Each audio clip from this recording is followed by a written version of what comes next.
People in their lowest points can be influenced very easily, and that's when a cult will strike to take advantage and brainwash them.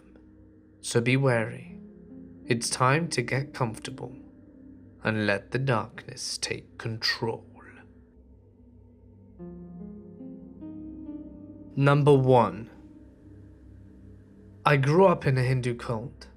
It was the truth, exemplified in our guru with his lifestyle of 6 cars, 2 mansions, 3 businesses, and international vacations in first class, together with annual celebrations of his family members' birthdays, all of which we were solicited to pay for and sponsored to the bottom of our pockets. We had to be in debt up to our eyeballs in order to prove our devotion. We were the elite, destined for self-realization, and were only allowed to have limited association with the rest of the world, even with our own non-believer families. Disobedience meant shunning and expulsion. We celebrated our birthdays only by decorating the guru's home and giving gifts to him and his family. I was homeschooled and attended university by long-distance learning, all so that I could stay in the group with our strict timetables of daily morning and evening prayers, communal meals, and morning and evening sermons by the guru. We had mandatory purification baths every morning and evening, and if we were to touch something polluted, like an unbathed person, old food, a menstruating woman, or dirty clothes, or even a thread from a cloth, we had to bathe and change clothes all over again. Some of the rules like that were really weird. We asked the guru's permission for every step in our lives. About our education, our career, our marriage. Vaccines were frowned upon, and if you got chickenpox or cancer or had an accident, it's because you had bad karma or ego. Girls had to wear their hair long, and both sexes had to wear old-fashioned traditional clothes that covered us from shoulder to ankle. We had to be vegetarian, and it was easy to control people, as we lived in rental accommodation owned by the guru's organization.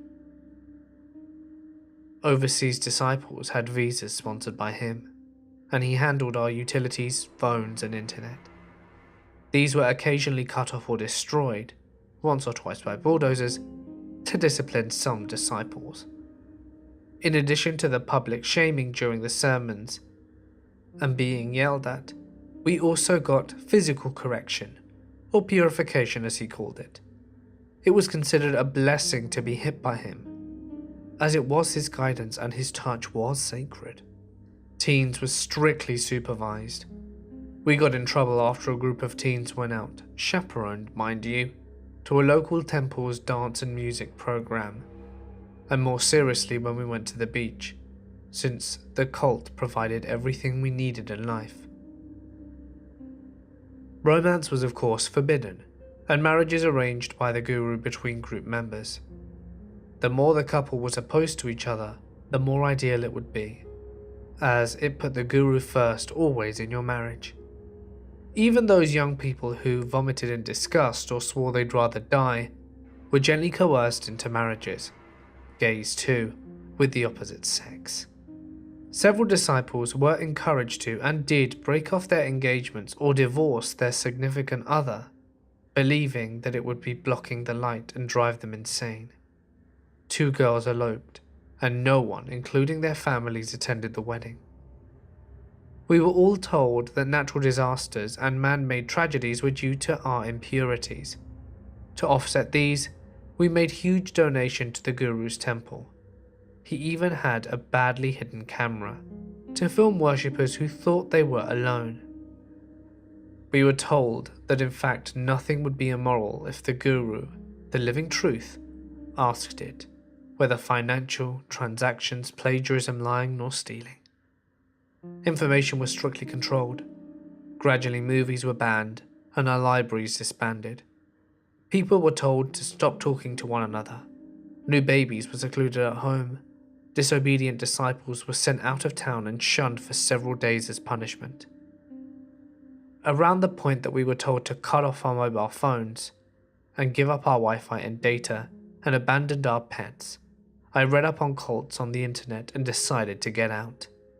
I sold my jewelry to finance my plane ticket, driving lessons, and returned to university classes and a cult recovery workshop. In my recovery group, I discovered how similar our cults were. My friends and family in the cult have cut me off. My other family and ex-cult members have welcomed me back with open arms. Number 2. I'll just start off with the fact that I was the victim of long-term sexual abuse from a neighbour who was a few years older than I was. I never told anyone about it, and thought that doing so would only end badly for me. When I was first in college, I was suicidal and had to drop out. I started seeing a therapist who recommended an outpatient treatment centre outside of Orlando. I had a friend who had become addicted to heroin, who went down to this same place and was finally clean for just a year after that. I went down for a long weekend intensive therapy program that they hold once a month. I thought that they would do a good job of helping me get over the issues that the abuse left. So, I decided to move down there and join the community.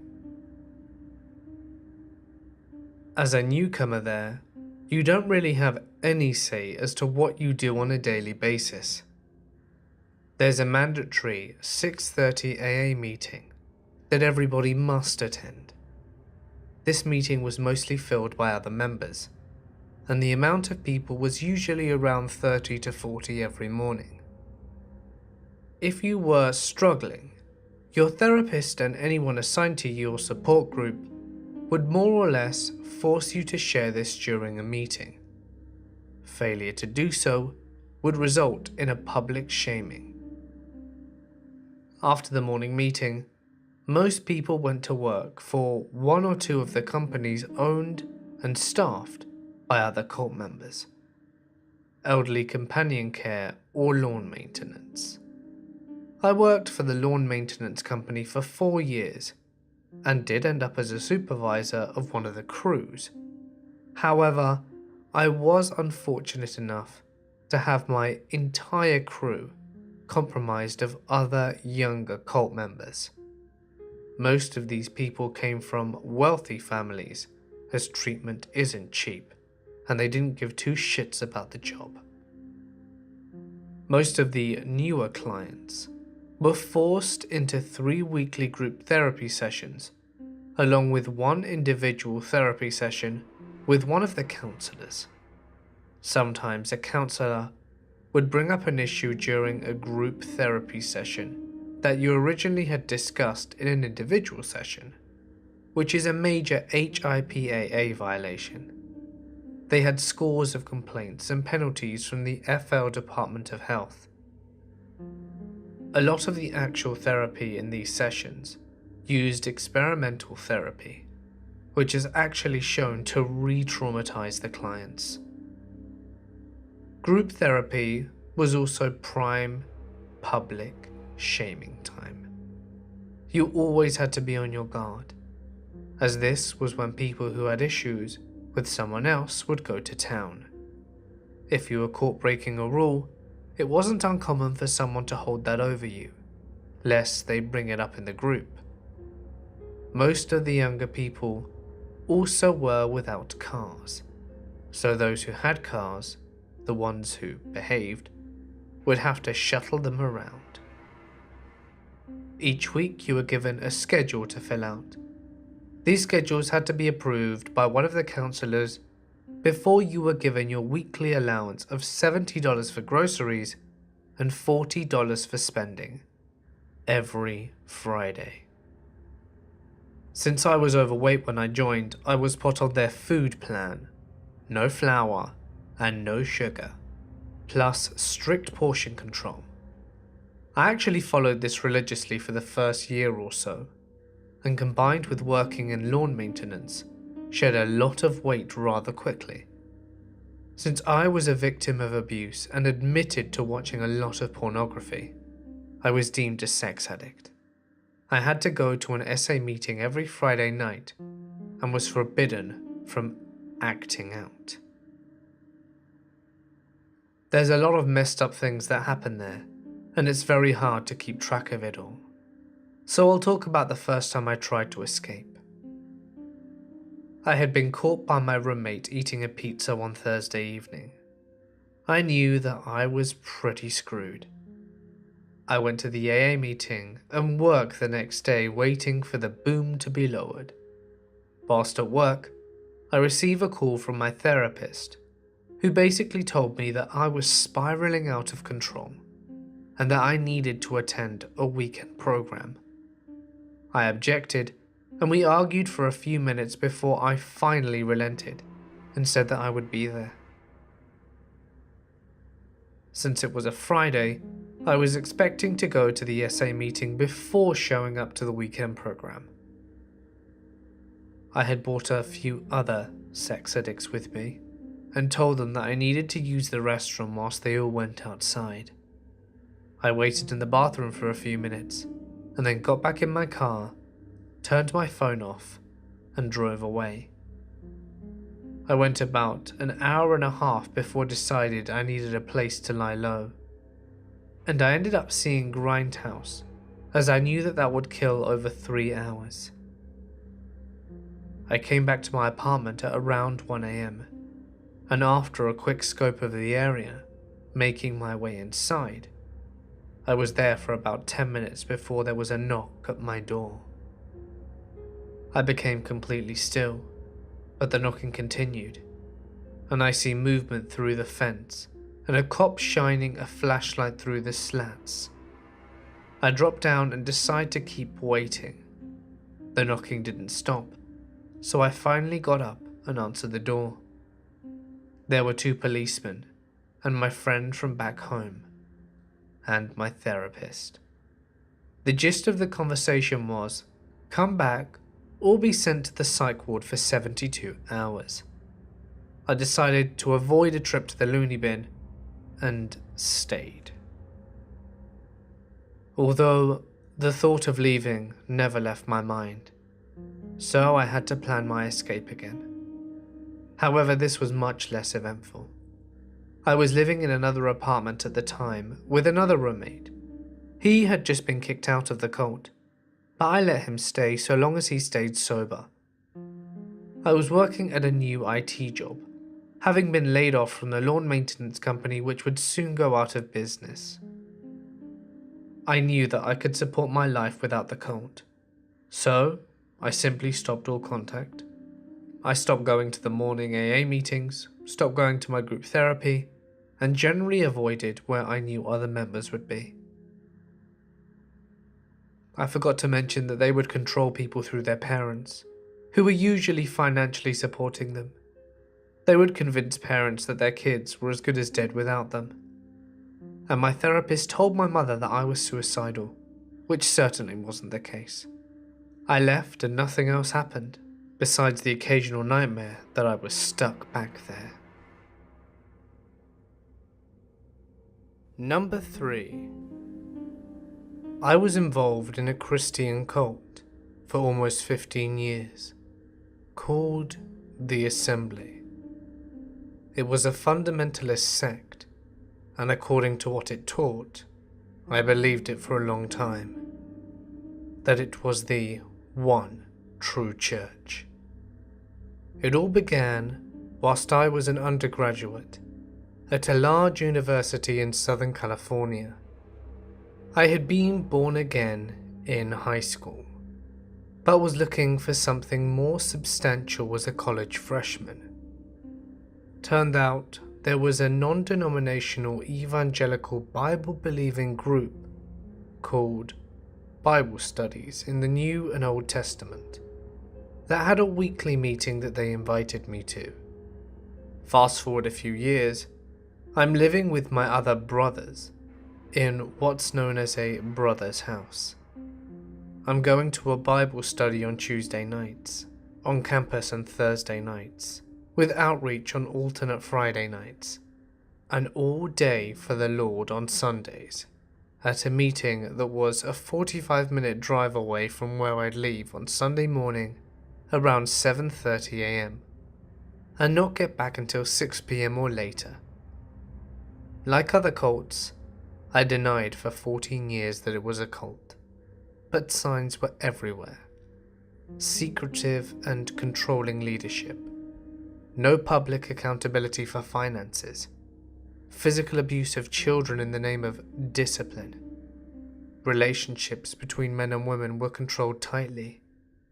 They were affiliated assemblies, US-wide, in several countries. I myself went overseas as to what is known as a tent maker. I paid my own way to evangelize and build the church in faraway places. Whilst abroad, I did the unthinkable. I fell in love with a new believer. Relationships had to be pre-approved when a person was deemed responsible enough to be a leading brother, as leaders were always men. They would support a brother to spend time with a sister, as we referred to each other as brother and sister. I knew that marrying a local was out of the question, especially as it was without the leadership's sanction. In just a few weeks, I knew that this was the person I wanted to spend the rest of my life with, but I had to choose between obedience to the church or what I wanted. I knew it meant excommunication, that the closest people I knew, and were closer to me than my own family, as close family ties were looked down upon, I would have to be completely severed with. Living abroad helped a lot. My circle was very different, being several thousand miles away from the US. And after a lot of soul searching, and frankly an existential crisis, I decided to leave the church, leave Christianity, and marry the person I loved. 17 years and 3 children later, we are still happily married. About 5 or 6 years after I left the church, it imploded. The leader, a person named George Geftekix, was revealed to be a sexual pervert, and his son, who was another church leader, revealed to physically abuse his wife. After that, their financial irresponsibility came to light, and the church basically collapsed. Now, these 17 years later, I look back as a confirmed agnostic, who doesn't go to church, and had quite a lot of catching up to do. The 15 years I spent in church from the ages of 19 through to 34 really set me back in some ways in terms of professional growth. But the last 17 years have been very good to me. In some ways, that experience has given me perspective and maturity that I feel lucky to have, as others recover from a cult experience in much worse shape, such as mental or emotional stability. The past is what the past is. I have definitely moved on, and don't really look back. Number 4. I grew up in an odd family. We had a lot of odd families as friends, so it seemed semi-normal. There were 6 children, my mother and father, and I was the 5th, and I lived a fairly normal life. We went to church every Wednesday and Sunday. Southern Baptist, kind of overly religious, but whatever. It was still social enough. When I was entering 2nd grade, my mum pulled me and my 2 brothers closest to me out of school and began homeschooling us. All of this is mediocre, sure, and just kind of odd. My 2 elder sisters both got married at 19 and started immediately having babies. And my mum and dad signed to let one of my brothers get married at 17. Little odd, but okay. Fast forward a few years, we leave the Baptist church to go to a spin-off because the lead pastors got into a fight and we followed the more eccentric one. Things started getting weird when they were teaching the book of Revelations. The pastor started preaching that the end of the world is healing, and that we were the only true Christians in the whole world. My parents moved us to a rural town and prepared us for the end. My dad, a nurse, stopped believing in doctors, and my sisters continued with their families, and we lost a lot of contact. Of course, the end didn't happen. My older brother and I got jobs at fast food restaurants, and he would sometimes work until 4 or 5 in the morning and was expected to show up at 8 a.m. Mass for the 4 to 6 hour sermons 3 times a week, and return to work that evening at 4 or 5 and get kicked to the streets when he didn't show. We weren't allowed to see him. My other brother broke his wrist, and instead of going to the hospital, we just went to the pastor because he had all the healing powers. My parents had to ask the pastor before they did anything, including meaningless things like if they should call their children. My grandma was brought to our neighborhood and isolated until she died because of lack of care, because Jesus would heal her if she only believed. My elder siblings seemed to live a normal life, families, jobs, friends, and I started noticing that this church was a little whack when I was around 16, and started telling my older sister about it, just telling her what was happening. How I repeatedly got called to repent for all my sins in front of everyone, and how we were no longer allowed to associate with the brother who was kicked out. Not to mention the fact that he was damned to eternal hell because he was blasphemous to the Holy Ghost, who happened to be the pastor. When my sister got pregnant with her 4th child, who we found out had a lot of medical issues, obviously my parents ignored it, until one day I was sad and told my mother about it, and she suggested that we call the pastor to ask forgiveness for all my sins, because obviously that's why I was sad. I said okay. We called, and not even 3 minutes into the conversation, he yelled at me, stating that I was the entire reason for my nephew's problems, that babies aren't born that way unless someone has committed a terrible sin. I cried for a very long time, and the next day I called my sister when I was alone and I told her. She had no idea how to deal. Her baby was potentially dying and being blamed on her 17-year-old sister. Since leaving, my parents won't see me or allow me to see my little brother, and if I call, just to ask a simple question, I'm redirected to Jesus or the pastor for the answer. It's terrible. Hey guys, it's Mort here, and thank you so much for listening. Cults are never a good thing to get involved with. I read so many accounts of how people were brainwashed, told to give cult leaders all their money, sell their houses, and essentially sacrifice everything they had. Not to mention how many cults treat women so subserviently, and all things are just so wrong. No one should ever tell you what to do, and no one should ever treat you any lesser. For whatever reason, everyone is the same, and it's important that everybody knows that. It's alarming how even a strong-willed person, under the right conditions, can fall victim to cults. So be on your guard, and stay strong in your convictions. With that being said though, I'd like to extend a huge thank you to Angeliki for drawing today's thumbnail.